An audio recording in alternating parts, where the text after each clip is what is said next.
Salut les amis, quelle voix écoutes-tu? Savez-vous qu'en plus de la mémoire visuelle, nous avons aussi la mémoire auditive? Et oui, c'est la première mémoire à se développer. Et cette mémoire auditive, elle est très utile à l'enfant en bas âge. Son écoute va l'aider à retenir des informations, à comprendre ce qu'on lui dit et à faire aussi de nombreux apprentissages.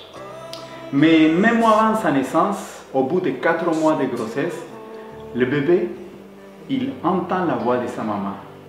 Il commence aussi à comprendre certaines tonalités. Il commence aussi à réagir à la musique, mais aussi il va entendre les sons graves. C'est pour ça qu'il va réagir, il va être sensible à la voix du papa. Quand j'étais en train de construire cette réflexion, je pensais à un verset que Jésus-Christ il nous fait connaître en Jean chapitre 10, verset 27. Ce verset, il dit « Mes brebis écoutent, ils connaissent ma voix. Et moi, je les connais et elles me suivent. » Malheureusement, plus on grandit, on commence à perdre ce qu'on appelle la mémoire auditive. Et par exemple, une personne adulte, c'est-à-dire une personne plus ou moins de mon âge, elle va utiliser juste 11% de sa capacité d'apprentissage au travers l'écoute. Juste 11%. Je me suis dit que dans le plan spirituel, c'est un peu la même chose.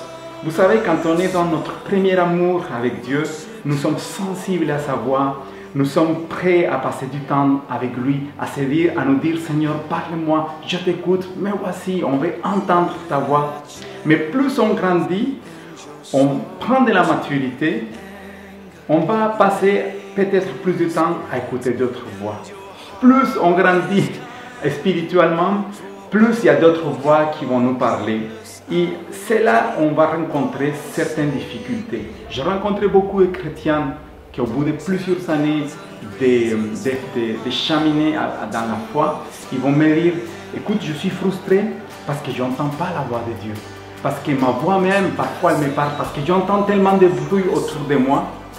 Je pense qu'actuellement, nous vivons un temps avec des événements que nous voulons les traduire, nous voulons comprendre au travers de ces événements qu'est-ce que Dieu veut dire. On veut entendre la voix de Dieu. On veut se dire, mais qu'est-ce qui s'est passé dans cette année 2020? Qu'est-ce qui nous attend dans l'année 2021 qui est là devant nous? Seigneur, on voudrait entendre et comprendre ta voix. Et vous savez quoi? C'est un gros défi. C'est un gros défi parce qu'on a à moins 4 choix. Oui, on va écouter soit la voix des personnes qui sont autour de nous, on va écouter peut-être la voix de l'ennemi aussi parce qu'il est prêt parfois à nous dire des choses qui ne sont pas la vérité. On va écouter notre propre voix à nous, mais il y a aussi la voix de Dieu. Je voudrais vous dire quelque chose. C'est très important de savoir que ce que nourrit ton oreille détermine ce que dit ta bouche. Plus on exerce l'écoute spirituelle, plus la parole de Dieu va sortir de nos vies de manière quotidienne.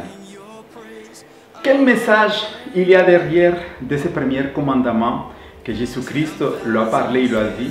C'est le commandement qui dit « Écoute, ô Israël, écoute, ô Israël, le Seigneur, il est un. Et tu aimeras le Seigneur ton Dieu de tout ton cœur, de toute ta pensée, de toute ton âme, de toute force. » Vous savez, ce mot-là, écoute, elle garde quelque chose de très très fort.